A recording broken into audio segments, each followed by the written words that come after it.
सो यीशु उन यहूदी नेताओं से कहने लगा जो उसमें विश्वास करते थे, यदि तुम लोग मेरे उपदेशों पर चलोगे तो तुम वास्तव में मेरे अनुयायी बनोगे और सत्य को जान लोगे और सत्य तुम्हें मुक्त करेगा। जय मसीह के दोस्तों, आप सबको हमारे परमेश्वर यीशु के नाम से मैं स्वागत करता हूं। आज हम आपको हिंदू धर्म के एक ऐसे सिस्टम के बारे में बताने जा रहे हैं जिसे आपने सुना है, कई भारतीय अपने जिंदगी में झेले हैं और आज भी ऐसे कई जगह हैं हमारे भारत में जहां इस सिस्टम से, इस व्यवस्था से लोग घुट घुट कर अपना दम तोड़ रहे हैं। वो है जाति प्रथा, कास्ट सिस्टम। जी हाँ दोस्तों, जाति प्रथा जिसे हिंदू धर्म के भगवान ब्रह्मा ने बनाया है और हजारों सालों से ये प्रथा हमारे भारत में चली आ रही है। ये वीडियो बनाने का एक कारण है मेरे दोस्तों, बहुत सारे हिंदू अपनी गलती, अपने भगवानों की गलती को छुपाने के लिए सीधा दोष लगा देते हैं मिशनरियों पे या क्रिश्चियनिटी पे। वो कहते हैं कि भारत में जाति प्रथा अंग्रेजों ने शुरू किया भारत को अपने मुट्ठी में करने के लिए। उससे पहले वर्ण सिस्टम था जहां लोगों के काम के हिसाब से उन्हें देखा जाता था, लेकिन जब अंग्रेज आए, जब क्रिश्चियन मिशनरी आए, तब उन्होंने ये जाति प्रथा हम भारतीयों पर थोप दिया। एक भारतीय होने के कारण मुझे इस बात से कोई तकलीफ नहीं कि एक अंग्रेज शासन करने के लिए कुछ भी कर सकते थे, लेकिन जब आप हिंदू अंग्रेजों के बहाने क्रिश्चियनिटी पे जब दोष लगाना शुरू कर देते हो, तब एक मसीही होने के कारण इसका जवाब मैं आपको आपके ही ग्रंथों से दूंगा और दुनिया को बताऊंगा कि हिंदू धर्म दुनिया के लिए, मसीही लोगों के लिए, मुसलमानों के लिए, खुद कई हिंदुओं के लिए और पूरी मनुष्य जाति के लिए कितना हानिकारक है। लेकिन आज मैं इस वीडियो में सिर्फ एक इंट्रोडक्शन दूंगा जाति प्रथा के बारे में, ताकि आप लोग जान सके कि हिंदू धर्म का ये सिस्टम कैसे लोगों का शोषण कर रहा था, उनका क्या हाल हो रहा था और लोग कैसे इस प्रथा के अंदर घुट घुट कर जीते हैं। आज मैं आपको एक कहानी के रूप में बताऊंगा और आने वाले वीडियोस में हम इसे हिंदू ग्रंथों में से देखेंगे। और हाँ, इतना सुनने के बाद कई अंधे भक्त कमेंट्स में गाली देना शुरू कर देंगे, उनका संस्कार बाहर आने लगेगा। उन सभी लोगों को जिनके अंदर दूसरों के लिए नफरत भरी है, प्रभु यीशु उन्हें माफ करे और आशीष करे। और कुछ भी कमेंट करने से पहले पूरा वीडियो जरूर देखें और वीडियो के अंत में एक ऐसी खुशखबरी सुनाऊंगा जो मैं अपने देशवासियों के लिए लाया हूँ। तो क्या है जाति प्रथा? जाति प्रथा एक नियम कानून है हिंदू धर्म में, जिसे खुद ब्रह्मा ने बनाया था, जिसे हम मनुस्मृति में पढ़ सकते हैं। और मैं आपको बता दूं कि ये सिर्फ मनुस्मृति में ही नहीं बल्कि और भी हिंदू धर्म ग्रंथ में भी लिखा गया है, जिसे जानने के बाद आप लोग चौंक जाओगे और वो हम आने वाले वीडियोस में ही दिखाएंगे। तो ब्रह्मा के अनुसार 4 जाति हैं, ब्राह्मण, क्षत्रिय, वैश्य और शूद्र। आपको लगता होगा कि सिर्फ 4 ही जाति हैं, लेकिन आप गलत हो। एक और जाति है जिसे अक्सर लोग अनदेखा करते हैं और वो है दी अनटचेबल्स, जिसे आप लोग दलित, हरिजन या अछूत लोग के नाम से जानते हो। तो ये प्रथा कैसे काम करती है वो समझने के लिए मैं इन 5 जाति के लोगों को एक घर में 1 हफ्ते के लिए रखने वाला हूँ, जहाँ वो लोग वैसे ही जिएंगे जैसे भारत में पहले लोग जीते थे।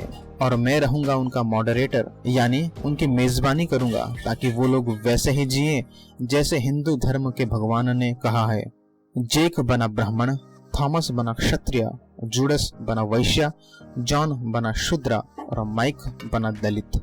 पहले दिन ही जेक को पता चल गया कि उसका स्थान सबसे ऊंचा है और वो आराम से एक सोफे में बैठ गया, इसलिए मैंने उसे ऐसा करने के लिए रोका नहीं। बाकी लोग जल्दी ही समझ गए कि ब्राह्मण जाति एक ऊंचे जाति के होने की वजह से वो हम सबसे और समाज में सबसे ऊंचा है। हिंदू समाज में इस क्लास को पंडित या पुजारी कहते हैं और सिर्फ इन्हीं जाति के लोगों के पास ही अधिकार है अपने धर्म के ग्रंथों को पढ़े और दूसरों को सिखाएं। तो जाहिर सी बात है कि इस घर में उनका ओहदा बाकियों से बड़ा है। समाज में लोग इनको बहुत मानते हैं।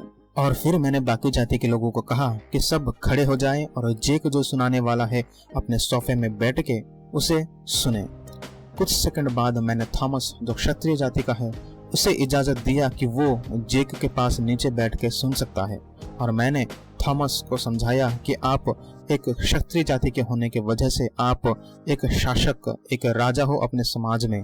और आप क्षत्रिय जाति के होने की वजह से आपको इजाजत है कि आप वेद को सुन और सीख सकते हो, मगर किसी को सिखाना वर्जित है आप लोगों के लिए।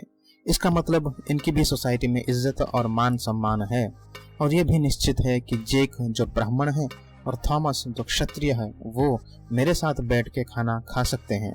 उनको मेरा प्राइवेट और साफ सुथरा बाथरूम भी इस्तेमाल करने के लिए दिया और बाकी सब लाइन में खड़े रहेंगे खाने के समय जब तक उनकी बारी नहीं आ जाती। एक अच्छा मेजबान होने के कारण मैंने थॉमस जो क्षत्रिय है उसे कहा कि तुम अपने ओहदे और शक्ति का गलत इस्तेमाल कभी मत करना। हमेशा एक भले और समझदार शासक की तरह अपने राज्य के लोगों के ऊपर शासन करना, सबकी रक्षा करना और अपने फायदे के लिए कुछ न करना। ये तुम्हारा कर्तव्य है कि तुम अपने नीचे और अपने ऊंची जाति के लोगों की रक्षा करना, और इस कर्तव्य को धर्म कहते हैं। लंच का वक्त आ गया। जैसे मैंने कहा था कि जेक और थॉमस ऊंची जाति के होने की वजह से उन्हें एक स्पेशल कमरा भी दिया गया खाना खाने के लिए, पर बाकी लोग उतने लकी नहीं थे। जैसे बाकी लोग पहुंचे अपना लंच लेने, वहां जूडस बैठा था और उसके पास एक पैसे का डब्बा था। तो मैंने उसे समझाया कि वैश्य जाति के होने की वजह से तुम पैसे कमाने का काम करोगे, जैसे कि बिजनेसमैन, व्यापारी या फिर एक किसान। इस जाति को भी समाज में सम्मान था। तो अगर आपको खाने का चीज या कुछ भी सामान चाहिए तो आप जूडस से बात कर सकते हैं। उसके बाद जब जेक और थॉमस अपना लंच वहां से लेके गए, उन्होंने जूडस को उसका पैसा नहीं दिया। ये देख के बाकी लोग थोड़े चौंक गए, लेकिन तुरंत ही मैंने उन्हें समझाया कि आप लोग नीची जाति के होने की वजह से आपको अधिकार नहीं है उनके सामने बात करने की, और घर के मामलों में हमेशा चुप रहिए, क्योंकि आप लोग हिंदू जाति के अनुसार इस घर में रह रहे हैं। कुछ देर बाद जॉन जो कि शूद्र है उसने खाना ले लिया और मुड़ा चेयर की ओर ताकि बैठ के खाना खा सके, लेकिन मेरे सेवक ने उसे रोक दिया और कहा कि एक नीची जाति के होने की वजह से आपको इजाजत नहीं है चेयर में बैठ के खाना खाने के लिए, आपको नीचे जमीन में बैठ के खाना पड़ेगा। उसने सबकी ओर देखा, उसे लगा कि कोई उसके लिए कुछ कहेगा, लेकिन किसी ने कुछ नहीं कहा। तो जॉन जो कि शूद्र है उसने अपने तकदीर को अपना लिया और जमीन में बैठ के खाने लगा। और फिर मैंने उसे कहा कि आप शूद्र जाति के होने की वजह से आप ऊंचे जाति के सेवक हो, उनके नौकर हो, और आपको सभी प्लेट धोने होंगे जब सब अपना खाना खत्म करेंगे। ये सब देखने के बाद माइक जो कि दलित है उसने सोचा कि मेरा क्या स्थान है, मेरा खाना कहाँ है और मैं कहाँ बैठूं खाने के लिए। तब मैंने दलित माइक को बताया कि आपको एक जाति में रहने का सम्मान भी नहीं दिया गया, क्योंकि आप इतने नीचे हो, आप समाज के बाहर हो। आप वैसे काम करोगे जो बाकी लोगों के लिए सख्त मना है, जैसे कि आप चमड़े का काम करोगे, क्योंकि ऊंचे जाति के लोग मरे हुए जानवरों के शव को नहीं छुएंगे। तो आप लोग मरे हुए जानवरों के चमड़े निकालोगे, टॉयलेट साफ करोगे और उस जैसे काम करोगे, क्योंकि आप दलित हो। तो माइक समझ गया कि एटलीस्ट शूद्र के पास नौकर का काम तो है समाज में, लेकिन मेरा कहीं स्थान नहीं है। तो जब दलित माइक अपना लंच लेने जा रहा था तो मैंने उसे कहा कि आप गलती से भी किसी भी ऊंचे जाति के साथ बैठने की जरूरत मत करना, क्योंकि वो लोग ऊंचे जाति के हैं और वो आपके साथ नहीं खाएंगे।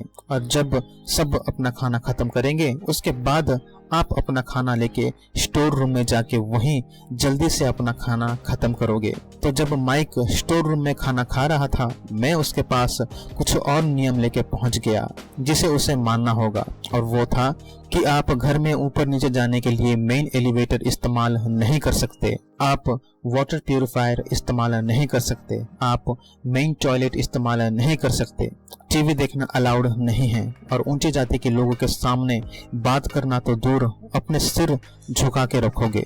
और फिर मैंने उसे एक बड़ा काला बोर्ड दिया अपने गले में लटकाने के लिए, जहां लिखा है दी अनटचेबल्स, दलित या अछूत।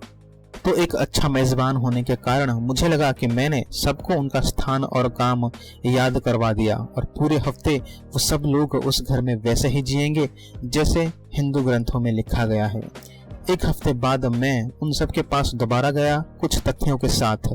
मैंने उनसे कहा कि क्या आपको पता है ये जाति प्रथा, छुआछूत हमारे देश में बस 20वीं सदी के बीच में ही बंद हुआ, जब एक कानून आया इस प्रथा को रोकने के लिए। शुक्र है हम नए भारत में, आजाद भारत में जी रहे हैं, जहाँ का कानून यानी देश का संविधान सभी लोगों के लिए समान है।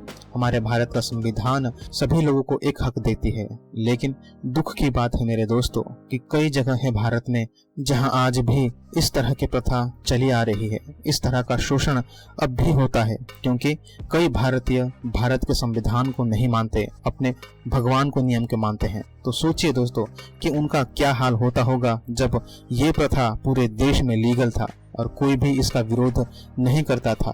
क्या हाल हो रहा था उन मासूम लोगों का।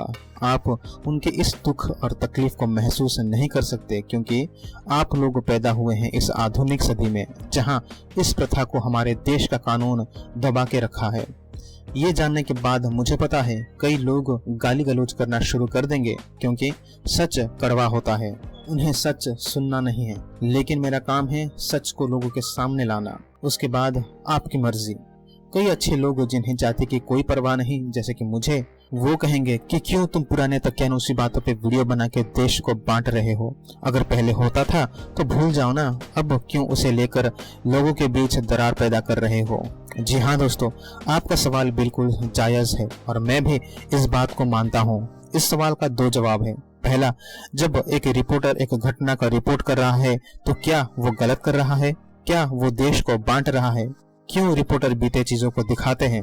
ताकि लोग उस घटना से सीख सके और अपने जीवन में लागू करके समाज में सुधार ला सके। दूसरी, ये सिर्फ एक समाज का प्रॉब्लम नहीं है, ना कि कुछ लोगों का।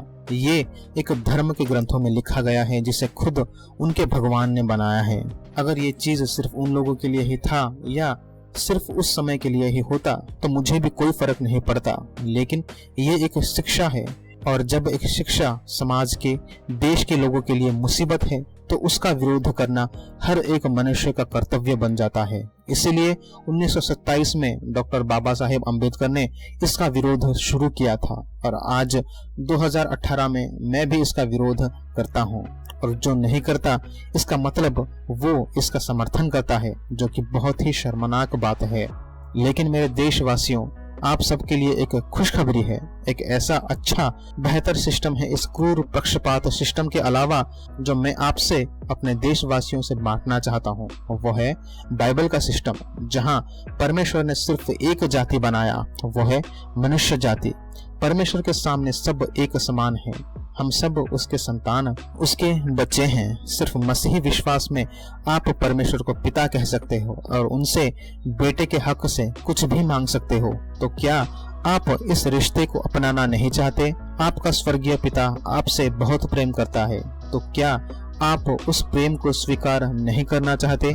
जवाब आप कमेंट सेक्शन में दे सकते हैं। प्रभु यीशु मसीह आप सभी को आशीष करे। आमीन।